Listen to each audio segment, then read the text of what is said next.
Hey everyone, welcome to another episode of Bogey Proof. We got an extra special Hmm. week for you guys. We got Erik, Joey, Matt, and myself, Mike, here. We're coming to you guys from a couple special locations, so we're excited to get into it and chat a little golf. But first, Erik, where are you coming from and what are you sipping on tonight? I'm back home in good old Virginia. It was 75 degrees here today, so that was refreshing. And I've got a little tequila mixed drink. It's a tequila with I don't know if you've ever heard of it. It's the company Polar. They make this orange dry like carbonated soda. Um it's so good. It's just like an extremely dry like orange soda almost with a little bit of tequila. It's quite delicious, as Joe would like to say. You already know that's coming at you too, right? Of course. Let's hear it, Joe. Let's hear it. Me, obviously, I'm staying on the seltzer train, boys. Unfortunately, the Michelob Ultras, those new flavors weren't out, so we got the Bud Light Out of Office edition. And our flavor tonight is a mango Mai Tai. And I do have to say, it is quite delicious. I'm all about this flavor. They have a strawberry daiquiri flavor. I had that yesterday, and I actually didn't love it, and I forget the other two flavors. So I'll get back to you on those two, boys. And Mikey Fontaine, what about you two? Yeah, we got a little something special. Mr. Fontaine made the trip here to San Antonio post his golf trip in Orlando with Erik and the rest of their crew. So we're coming to you guys live from the Birdcage here in San Antonio, on the west side of the house, nice and quiet. The rest of the boys are cooking up some dinner and finishing up work for the night. So found a good spot, and both of us sipping on a couple Miller Lights. I had to crack another one. But we're simple here in San Antonio. We don't ask for much. We're drinking some light beer and just having all the guys hang out. Fontaine, what have you been up to the last couple of days since you've been here? Oh, good Lord, where do I begin? So it's been quite the adventure. Like Mikey said, Orlando to San Antonio, just kind of riding the wave of the warm weather, kind of avoiding Connecticut as much as possible. And I got here yesterday, ready to get back into work mode here, and laptop completely crashed, dead, blue stat face, like, just unrepairable, whatever. I spent all day yesterday on the phone with, help desk or whatever you want to call it, the IT support. And then finally got like a loaner laptop today in the afternoon to, get a little bit of work done here and not to take another week PTO. Well, it wouldn't be the worst thing in the world, but yeah, so a little hectic start here in San Antonio, but I got a great tasting, less filling Miller Lite now, and I'm ready to go. Yeah, so we're enjoying a couple light beers here, but let's kick it into golf from last week. I know Erik and Matt were in Orlando playing some golf, but there was also a tour event going on, Bay Hill, and we saw quite a bit of good golf. Some memes, just some great content going all around. Just from I think anytime Bryson DeChambeau's in and around the lead, and this week getting it done is good content for the golf world. So Bryson was out there hitting at 370 off the tee, taking lines on the sixth hole that we haven't seen ever. So I think that was a lot of fun to see. Joe, I know you watched quite a bit this weekend. What was kind of your take on Bryson and a couple of the followers as well? Yeah, I mean, luckily I had Sunday also. I basically watched all day Sunday, and I mean, he was fun to watch. It was kind of fun to see him.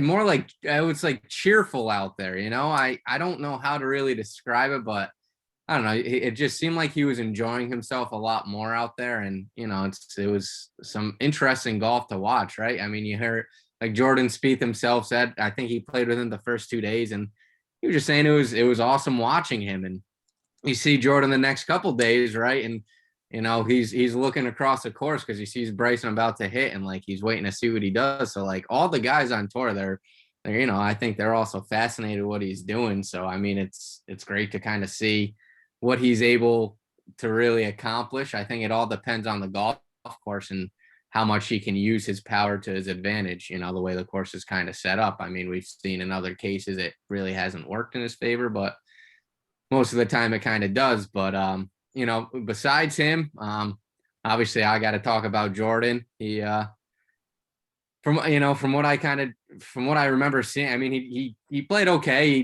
He fell apart on the back nine for sure. And I think I don't even remember them showing his like last 3 or 4 holes because I think he just like bogeyed them all. So, a little unfortunate. Was hoping he finally got it done, but his time hasn't come quite yet. So hopefully in a tournament coming up, his time to shine will be happening. But what did you boys think? What are your takeaways?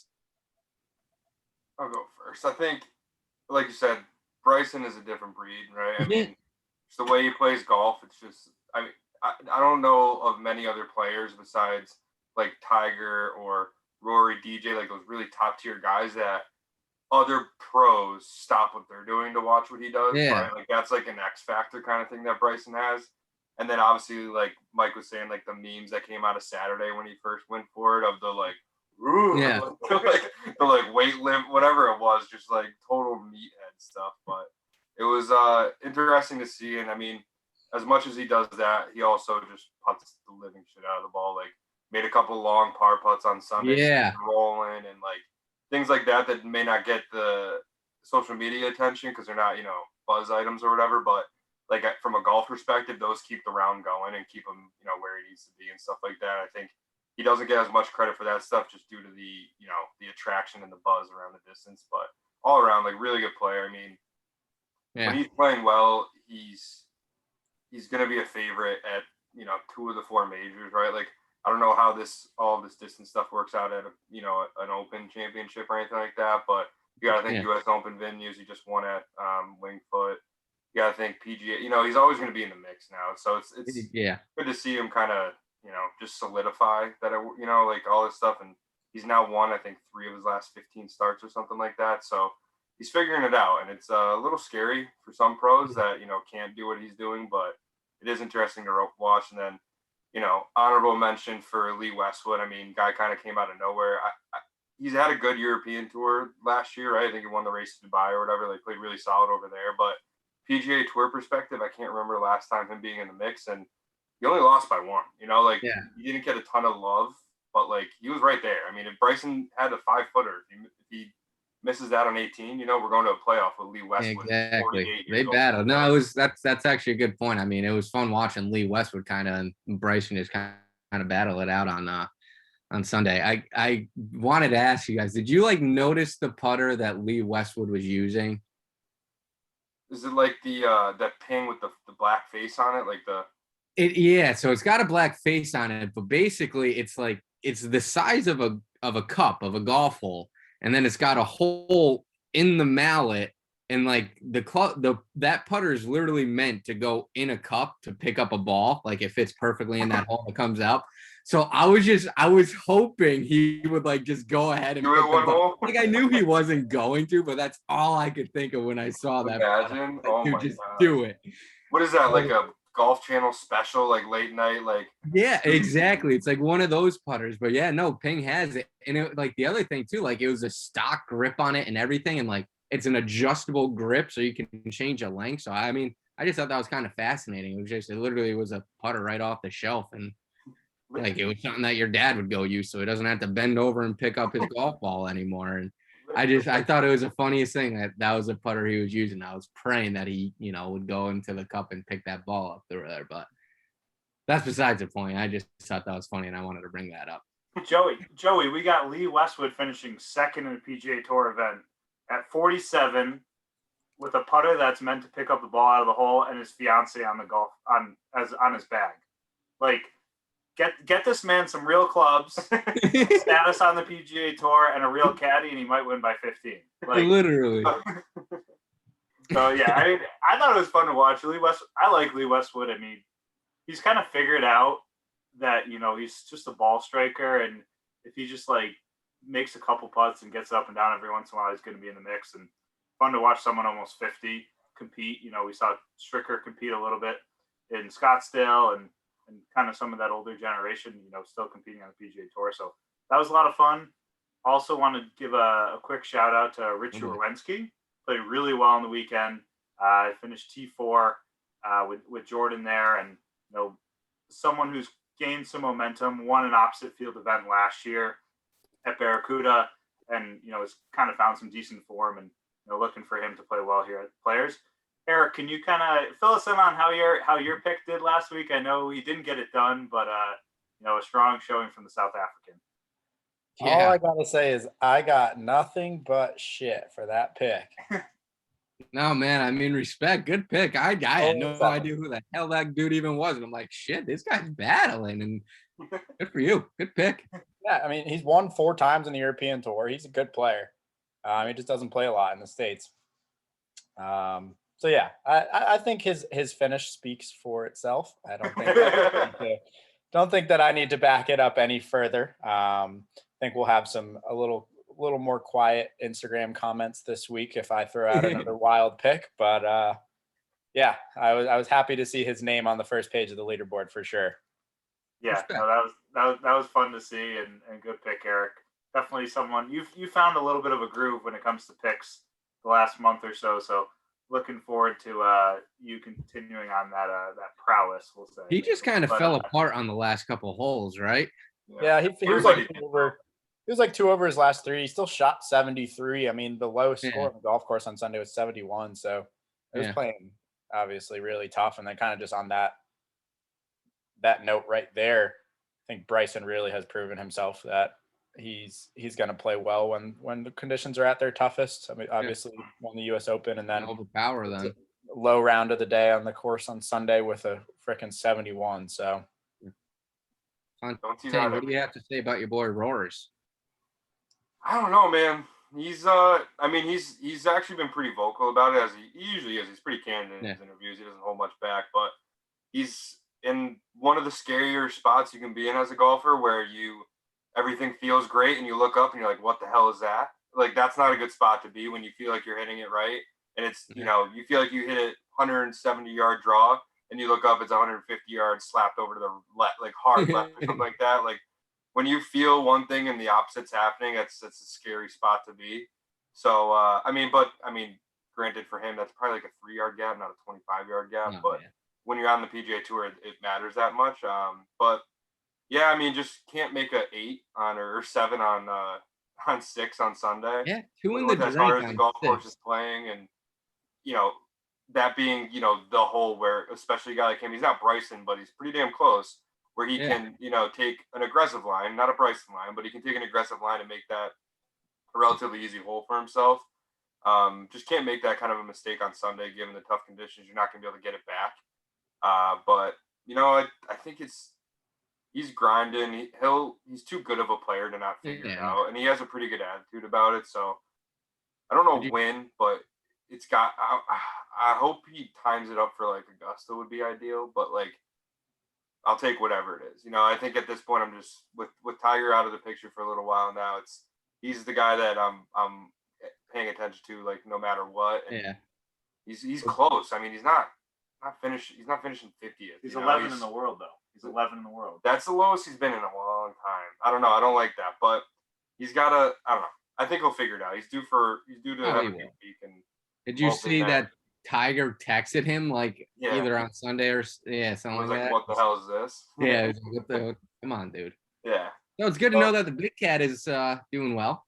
Yeah, we got a little bit of life. I can't imagine like health status of like anything significant, but at least it seems like he's in relatively good spirits and on the way back home and whatnot to get back with his family and all that stuff. So as always, prayers to the big cat, but hopefully he gets better soon and we see him even if he's not playing, just out and about and enjoying golf, whatever it may be. Absolutely. Erik and Matt, why don't you guys jump into just a quick recap of Orlando? I know we chatted a little bit here on Bay Hill, some tough conditions, and from what I've heard from you guys, a pretty windy week out there. But maybe kind of just run us down, your favorite golf course that you played, maybe a moment that you remember on the golf course or off the golf course. I think we want to hear about the golf shots, but we also want to hear about the dinners and the card games and stuff like that. So what's kind of sticking in your mind from 5 days in Orlando? So I guess we'll start with, we'll go a little back and forth here. I think Favorite golf course was the Waldorf Astoria Golf Course. It was our 5th round of 6 total rounds. Also the windiest round of 6 total rounds. It was blowing like 30, 40 out there on Sunday, but sunny and warm. So that helped a little bit. That golf course was really good. And I don't think many people in the whole group of 12 had ever played it. If any, I think maybe only 1 or 2 had. It was a new course on the trip for the group this year. So I think it was a pleasant surprise for many. Conditions were just perfect. Greens were probably the best of any of the greens we played all week, rolling probably like 10.5, 11. And just a really fun golf course. Matt mentioned earlier on today that the par 4s were really good. I really loved the par 5s. The par 5s were probably some of the more challenging par 5s I've ever really played. I mean, part of that had to do with the wind, but I think I don't know. I think it was 12 on the back 9 par 5. I hit driver, striped a 3-wood, and then striped a 6-iron to the middle of the green. Yeah, they're no joke out there for sure. It was a battle out there, and it was one of the more fun rounds of golf I've had in my recent memory of having to kind of grind through a round of golf while still having fun. Just because of the wind and everything, a lot of water out there too. So that was definitely my favorite golf course. Might have to do a little bit with the fact too that I hit the ball the best that day of all the golf courses we played. Wasn't my best score of the week, but definitely hit it the best, and had a great time out there. Also had a great group with some characters in the group that day that we'll get into a little bit.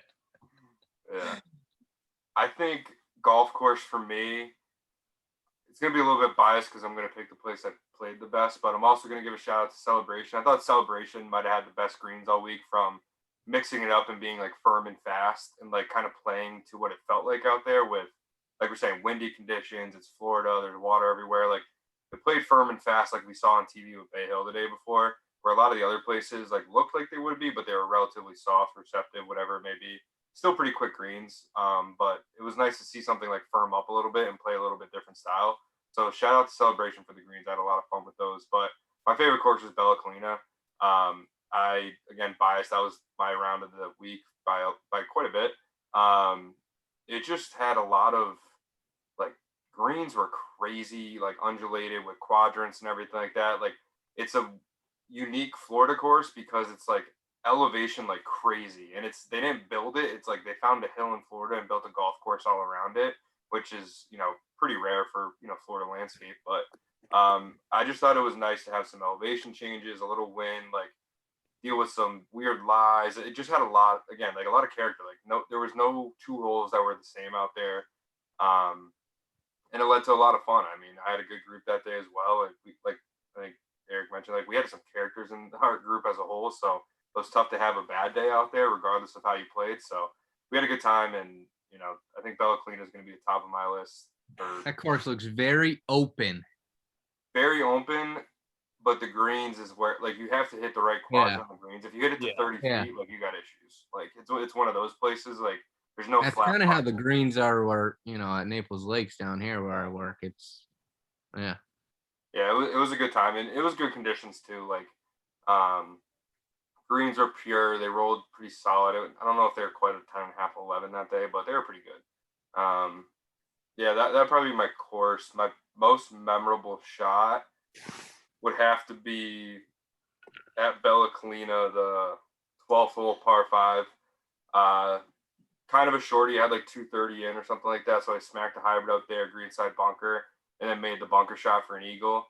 That got me to 6 under through 12. So that was kind of the peak of the trip. And then I bogeyed 4 of my last 6 on the way in, or 4 of my last 5 on the way in, whatever it was, to get in a couple under for the day. But I mean, I'll take under par anyway, anyhow. So I'm not going to complain about being 2 under. But yeah, I would have liked to hang on to that one a little bit better. But that was probably the shot of the day, just because that put me at a point where I don't know if I've ever been that low through 12 holes. So that was fun, and it was an interesting golf hole in general. So that's probably my best golf shot. Erik, I don't know what your most memorable shot was for you, but mine will come again from the round of my favorite course, Waldorf. So 10th hole. 10th hole was a little funky. I hit 4-iron off the tee, Matt. I don't know what you hit off the tee there. They're yeah. Oh, always. I mean, you were hitting driver as good as I've ever seen you hit it all week, so I'm not surprised by that. But hit 4-iron off the tee to kind of take some bunkers down the left side out of play. Hit it in the right bunker. Had like 135 kind of on the face of the bunker into the green and hit it to like a foot maybe. Made a birdie. Well, That double dot. also got the round back to even par for the day through 10. And like we mentioned, the conditions were pretty tough. So that was probably the most memorable shot of the round there, of the trip. Scott Fern was pretty pissed at me for that one. He hit his best tee shot of the day on that hole and had, I think, 140 yards into the wind and hit driver off the deck. So like 10 feet. So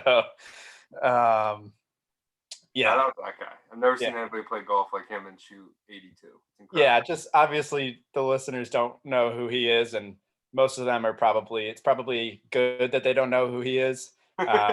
We had a blast with him for 5 days, and I think he hit more drivers not off of a tee box than I've ever seen in my life combined. And I only played with him twice. I think the second round that I played with him, he might have hit like 18 or 20 drivers. Yeah.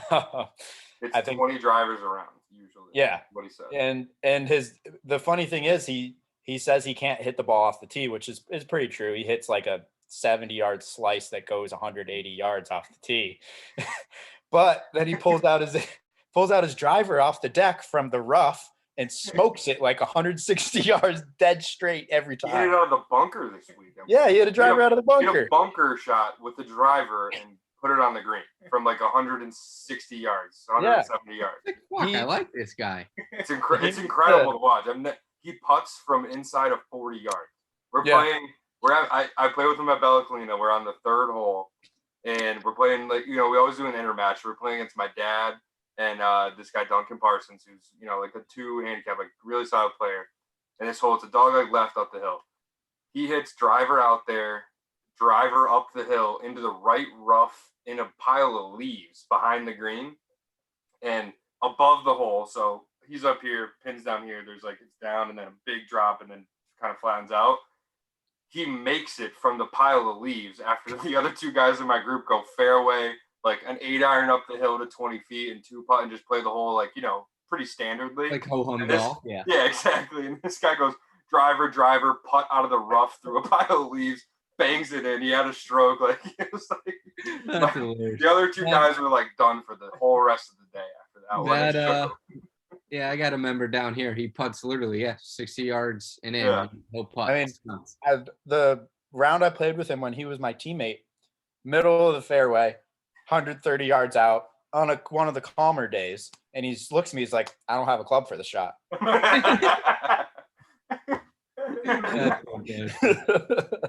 What was the highest handicap for the trip? It was him. He was like a 13. Yeah. All right, that's not too bad. Yeah. And I'm assuming you all played the same tees, right? Yeah. Yeah. So around what yardage do you think? It was 62 to 65. That was the median. Yeah. That was the comfort zone. Yeah, that makes sense. Yeah. All right, hey boys, hold on.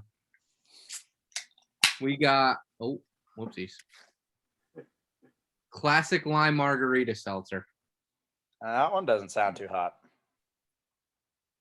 That's actually pretty good. Joey, could you say it's quite delicious? I could say that it's quite delicious. But yeah, all in all, I mean, the trip was great. Had some good times at the house. I mean, it's a long trip. It's a golf trip, so you kind of get tired pretty Not early. a vacation. So we back at the house. I mean, probably went in the pool. I think every night when we got back, played a little bit of cards, hung out, had some drinks, played a little bit of pitch. Mm-hmm. All in all, not too crazy back at the house. I think we all were pretty tired every day. And I don't know, Matt, apart from the last night. Like Erik said, it's a golf trip. I mean, first day was first day after traveling was probably the most low key day of all of them. We didn't tee off till like 11:30 that day or 12, so we had to sleep in a touch. Have breakfast, no rush in the morning, get back, eat dinner, and it was all kind of a pretty smooth day. But after that, we had the double round where the first tee time 7 a.m. We got 11 guys, so we got to leave the house at 6, right? And like we're in 2 vans, whatever. And then we go, double round that day, so everybody's shot, everybody's back hurts. Like we're going from playing no golf to 4 rounds in 3 days. And the next day was another early one. I think it was an 8:30 tee time. So again, we're leaving at 7-ish. So like I said, nothing too crazy at the house. And then the last day, we went grocery shopping the first night. So we had pretty much 3/4, almost a full handle of vodka we had to get rid of. So we had some beers in the fridge. So I was like, you know what? We're going to put them all together. Went with a little, we should have made this the cocktail of the week thinking about it, but a little bogey proof painkiller with a little Bud Light seltzer, mango flavored. Top that off with a little Absolute vodka, splash of cran pineapple on top. I think we made 15 of those between they're dangerous. The house. They were flowing heavily, but yeah, it worked. We killed all the booze, so they worked. Everybody was hurting a little bit the last day, but we played golf in the morning. We didn't go like right to the airport or anything like that, so had time to kind of work it out of your system and whatnot. Yeah, so. I would say most and I'm going to shout out our guy Scott Fern again here. Most memorable moment, probably the hardest I laughed all week, was on the last morning. Last morning, we go out to breakfast where everyone kind of is in a rush, pack up their stuff, load up the vans, and we go out to breakfast on the way to the golf course. Go to a pretty cool breakfast spot. It's like this kind of like a, I don't know, kind of like a trendy like biscuit. Yeah, it's like a bougie biscuit place. Yeah, it was called Maple Street Biscuit Company. It was great food. We walk in there. We're the only ones in there. We walk in with a group of 12 coming in hot at like 7 a.m. And we get greeted by the most enthusiastic girl I've ever seen in my life. Like, welcome to Maple Street Biscuit Company. Have you ever been here before? Telling us all about the stuff. And as you walk in, you hear some music. Music is a little loud for 7 a.m. Not blasting, but definitely on the louder side for 7 a.m. So we're standing there, haven't even been in the place for a minute. This girl, like I said, is greeting us, telling us about the place, telling us about the menu. And he just blares out. He goes, I didn't realize we were going to the fucking disco. Can we turn the music down? Again, 7 a.m., 12 of us.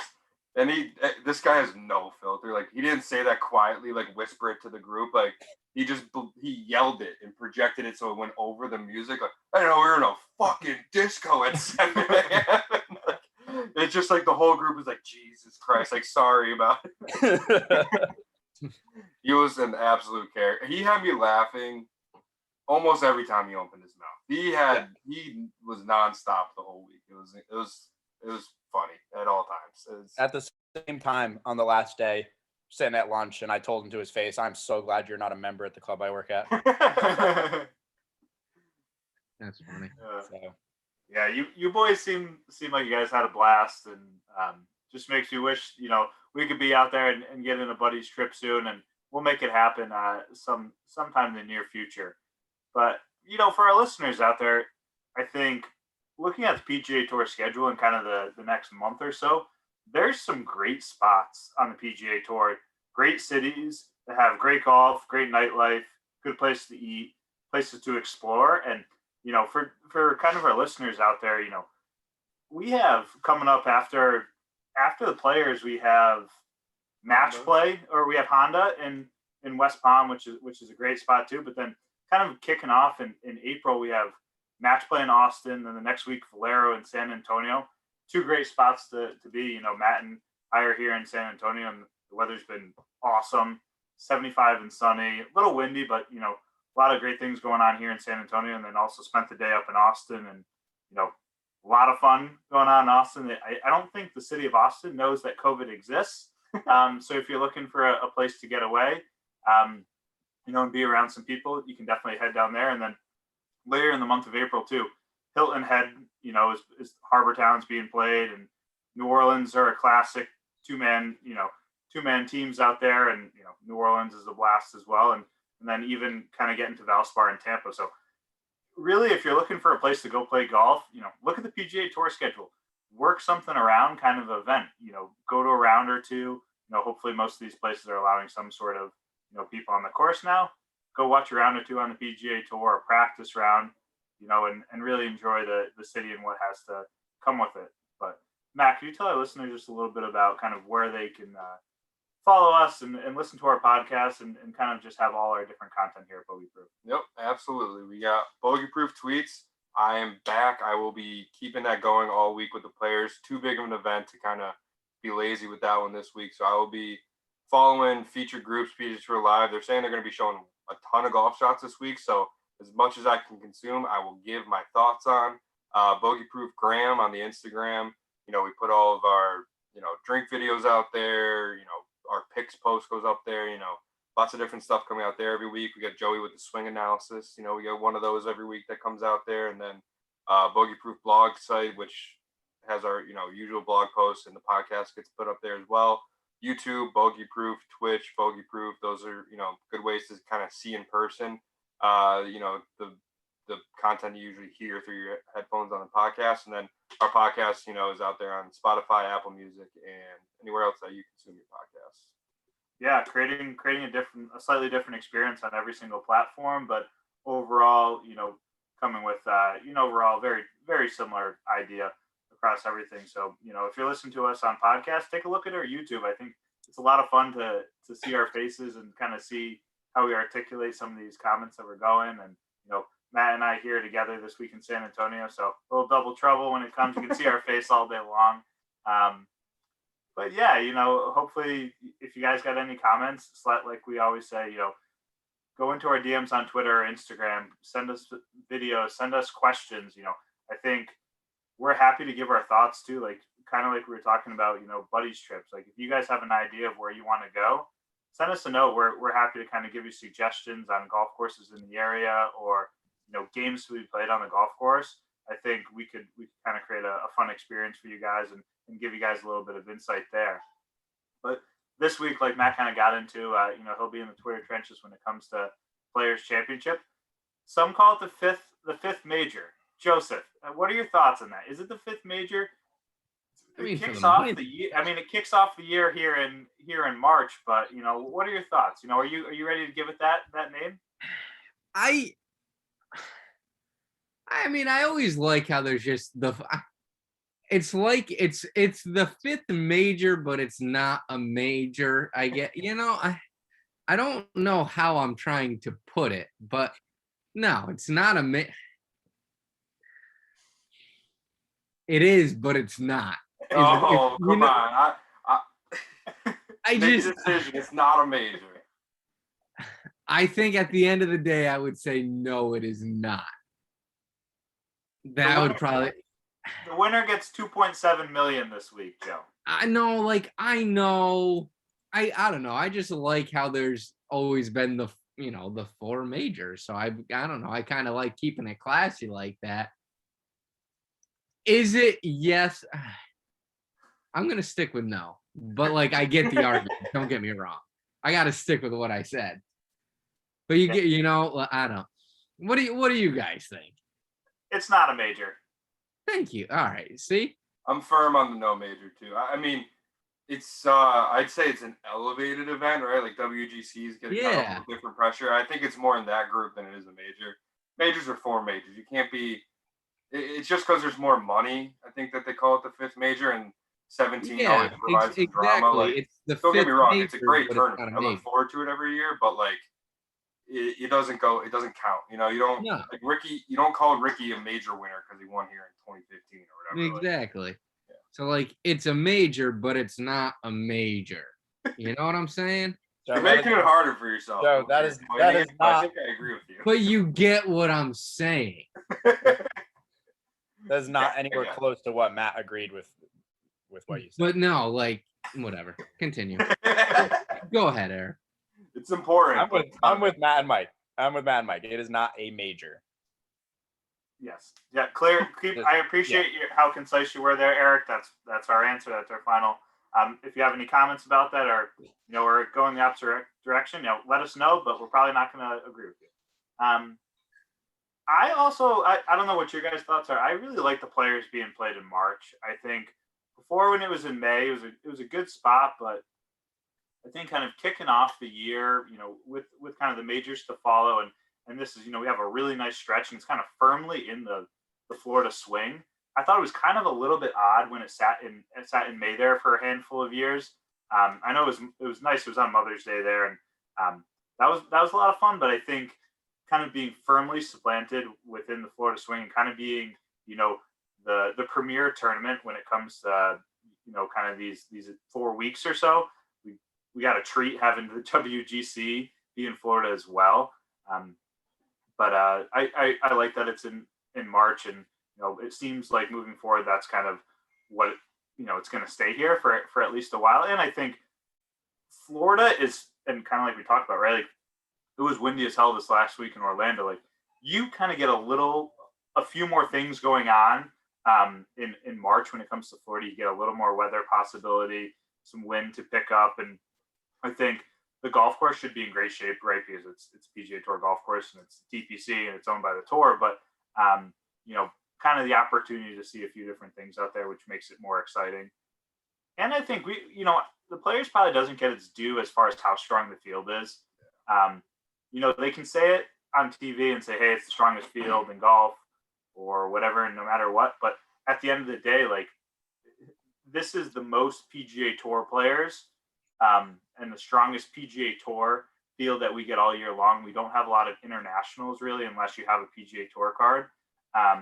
So I think that's a lot of fun. And I think it's also fun too, because we get a lot of young guys too, kind of mixed into the players. We get a ton of first timers. I think we probably have close to double-digit first timers playing this week. Kind of odd to call some of these people first timers, even though they played one round last year. But a great field, and looking forward to a lot of golf. I think we also touched on the amount of money this week. $15 million purse, $2.7 million to the winner. This is a life-changing amount for, outside of probably the top 25 players on the PGA Tour. This changes your life. So I think that's something that they're playing for that they don't play for on a weekly basis, right? Like, yeah, $1 million, $1.2 million is a lot of money, but it's not 2.7. So I think that's also an added bit of pressure and kind of all that comes with the Players Championship. So looking forward to that. You guys want to dive into picks? Does anyone have any additional comments kind of before we jump into that? On the money thing, I think I saw something on Twitter today. Yes, the winner's 2.7. That's crazy. Purse is 15. Top 3 clear $1 million as long as there's no ties, which is bananas. And then I think it goes all the way to top 30s above 100K. So like, not only like it's top heavy with that, but like just the amount, like you can come in 25th this week and cash like $170, maybe $200,000 check. Like that's just, it's a ridiculous amount of money, even for PGA Tour standards, where like Mike was saying, you got 1.2, 1.3, 1 point whatever just for winning any week. But it's just, this is another level of top 3 clearing $1 million, top 10 clearing like 500K. Like, well, I forget who tweeted it out, but it's just next level with the payouts this week. Joey, we're gonna kick it to you to kick us off for Players Championship picks. Why don't you give us who you think's gonna win, and if you have an honorable mention. I know you're often you have an honorable mention too. Obviously. I know we discussed it before. I want to pick Jordan, but just his history here, I don't think it's the smartest pick. Being the Jordan guy I am, I hope he overcomes me, shuts me up, and he does win. But I'm not gonna pick him this week. I'm thinking about just kind of going a safe route and going with Dustin Johnson. Lock it in right now. I think he's got a very good chance of winning this tournament. I mean, his skill is just, I don't even have a word for it. He's a solid player, and I think he's more than capable of winning this tournament by a couple of strokes. So I think that's what I'm going to go with this week. And obviously I got to mention him. Honorable mention, Sung J M. So probably going to happen. If not, whatever. Erik, Credit me if he wins. Don't even talk to me if he does it. Who do you got, Erik? All right. As we mentioned earlier, I went a little off the rails with my pick last week, and it was ultimately a pretty solid pick. Opposite direction this week, I'm going with one of the favorites, Justin Thomas. Obviously, everybody knows his resume. I think a couple of weird events have happened in his life that have overshadowed his how he's played. With his grandfather passing away, and then the Tiger news hit him hard. He's probably as close with Tiger as anybody on tour. So I think he's in a good spot with his game to play well this week. And then I'm going to throw an honorable mention pick in there as well. Kevin Na. Ooh. I think, Nah. yeah. All honorable mentions have to be some type of Asian. All right. I'm kidding. I just saw a trend after the second honorable mention ever got picked. That's why you're a golf pro and not in data analysis. So A two-person trend. It's a trend. Jesus Christ, Joe. Oh boy. Yep. And we're talking about a major here too. So Yeah, but it's not. No, not a major. It's not a major. But it's a major. Major-esque. All right, Mike, go ahead. I don't know really where to start after that. I'm a little thrown off, but I'm going to go with someone who's played well recently. Patrick Cantlay played really well in the West Coast swing, and I think Matt and I were chatting about it. We were sipping some coffee this morning. We were talking about the players, and I think there's something to be said about playing Pete Dye golf course as well. I think the players is a unique test in itself, and the golf course is very difficult, but it also just the sight lines and bunkering and kind of railroad ties and the amount of water that's involved. It visually can kind of fuck you up. I think that's kind of where my analysis goes to it. And Patrick Cantlay playing well at PGA West this year and almost getting it done. And so he's my pick. I think he's 8th or 9th in the world right now, so definitely showing a lot of form. Honorable mention, and the fact that Joey's creating this trend. I'm going with someone who's won the Players Championship, plays well on Pete Dye golf courses. Siwoo Kim. That's my. Boys, come on! Are you kidding me now? I mean, you're gonna tell me there's not a trend after we get. Oh, so make fun of me all you want. Matt, what are your thoughts this week? Who gets it done, and who else is kind of on your radar? Yeah, this week's a tough one for me. I think. Oh man. All right. I think I'm gonna go, and this. I already know I'm gonna be disappointed by this pick, but I think Finau is gonna bounce back after the Genesis playoff loss. Don't do it to yourself. You're just. He's a ball striker. I mean, he doesn't have to putt perfectly here. You just gotta hit it well. He hits it just as good as anybody. Took a week off, reset, refresh. He's right. Like, I feel like it fits him, and it would be very Finau-esque to win a 5th major where there's just always a caveat. He always wins stuff with a caveat to it, right? He wins an extended field event or whatever it is, and now I think he wins one that everybody thinks is the big breakthrough. But I mean, the players would be a breakthrough for him. I mean, that should be anything would be a breakthrough for him given the recent trend, if you should say, Joe. But but I'll go with Finau to win, and then honorable mention Xander Schauffele. So like I'm picking kind of horses here, but Xander Schauffele hits the shit out of the ball. Doesn't Xander have some type of Asian in him? I don't know, man. I don't know. Like that Tiger type thing. I gotta look this up real quick. But I'll go with those two. I'm just going ball strikers here. It's not, you don't hit driver all day here at TPC. There's a lot of 4 irons, 3 irons, 3 woods, whatever kind of, you got to hit. It's kind of target golf versus like, blasting away. And I think those guys can, they're not afraid to hit a 4 iron off the tee. And, Xander Schauffele, Taiwanese. Oh my. Just saying. All right. The trend has now been solidified. All right. I'll give it to you. We're gonna have to put a disclaimer in this podcast. Certainly not safe for kids for the youth. Yeah, this one's gonna get like an E on Yeah. on the podcast there. But boys, I Yeah. appreciate your insight, and it's gonna be a lot of fun to watch this golf this weekend. Major-esque, but Thank you.